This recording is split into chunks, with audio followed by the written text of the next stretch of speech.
দূষণে বিপর্যস্ত দেশ, অথচ প্রতিকার আটকে আছে আইনের গোলক ধাঁধায়। গত 2 বছরে পরিবেশ আদালতে মামলা হয়েছে মাত্র 5টি। কেন এই মামলা খরা তা নিয়ে রয়েছে প্রশ্ন।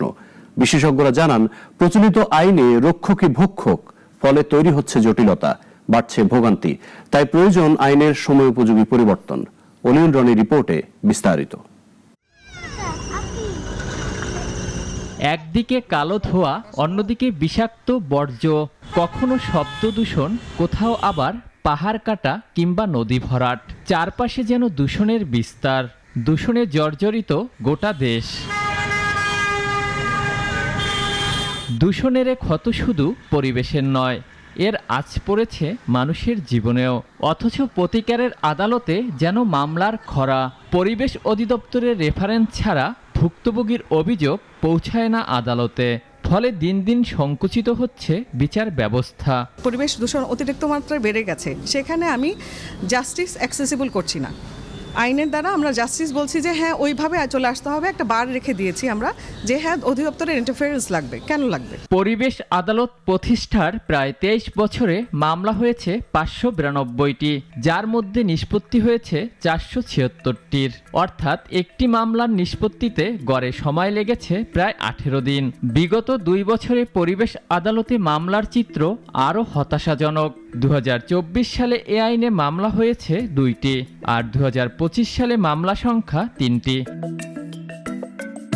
এদিকে ঢাকার মূল পরিবেশ আদালতে বিচারাধীন মামলা 8,231টি হলেও পরিবেশ সংরক্ষণ আইনের মামলা মাত্র 132টি। অর্থাৎ আদালতে বিচারাধীন 100টি মামলার মধ্যে পরিবেশের মামলা 2টিরও কম। পরিসংখ্যান যখন বাস্তবতার গল্প বলে, তখন আইনজীবীর ভাষ্য, আইন থাকলেও তার বাস্তবায়ন আটকে আছে অদৃশ্য গোলকধাঁধায়। 2010 সালের আইনে কিন্তু স্পষ্টভাবে লেখা আছে যে 64 জেলায় আলাদা আলাদা করে কোর্ট, পরিবেশ আদালত হবে। সেখানে আরও অ্যাপিলেট আদালতও থাকার কথা, কিন্তু অ্যাপিলেট আদালত আছে একটি ঢাকায়, আর 2টি পরিবেশ কোর্ট আছে 16 বছর পরে। পরিবেশবিদদের কেউ কেউ বলছেন স্বার্থ সংঘাতের কথা, কারণ পরিবেশ রক্ষার গুরুদায়িত্ব যার, অভিযোগ গঠনেও তার ভূমিকা গুরুত্বপূর্ণ। যেই পরিবেশ অধিদপ্তরেরই দায়িত্ব পরিবেশ রক্ষা করা, তারাই আবার পরিবেশ দূষণের সার্টিফিকেশন দিয়ে আবার ভুক্তভোগীকে নিয়ে আদালতে যাওয়া, এটি একটি জটিল এবং এটি একটি কনফ্লিক্ট অফ ইন্টারেস্ট এবং একটা ডাবল স্ট্যান্ডার্ডের জায়গাতে পরিবেশ অধিদপ্তরকে নিয়ে যায়। তবে বিদ্যমান আইনি কাঠামোর পরিবর্তনই পারে মামলা খরা কাটাতে, একই সাথে পারে ভুক্তভোগীর ন্যায় বিচার নিশ্চিত করতে বলে জানান বিশেষজ্ঞরা। এই আইনের সংশোধন দরকার, যাতে ভুক্তভোগী মাত্রই পরিবেশ আদালতে সরাসরি শরণাপন্ন হয়ে তার প্রতিকার বা ক্ষতিপূরণ দাবি করতে পারে। পরিবেশ আইনও চেঞ্জ করতে হবে, আদারওয়াইজ এখানে এনভায়রনমেন্টাল জাস্টিস আমরা পাবো না।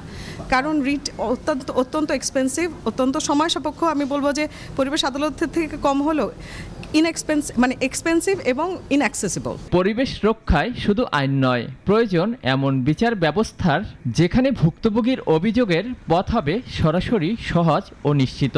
তাহলে মিলবে কাঙ্ক্ষিত মুক্তি। অলিউল রনি, নাগরিক, ঢাকা।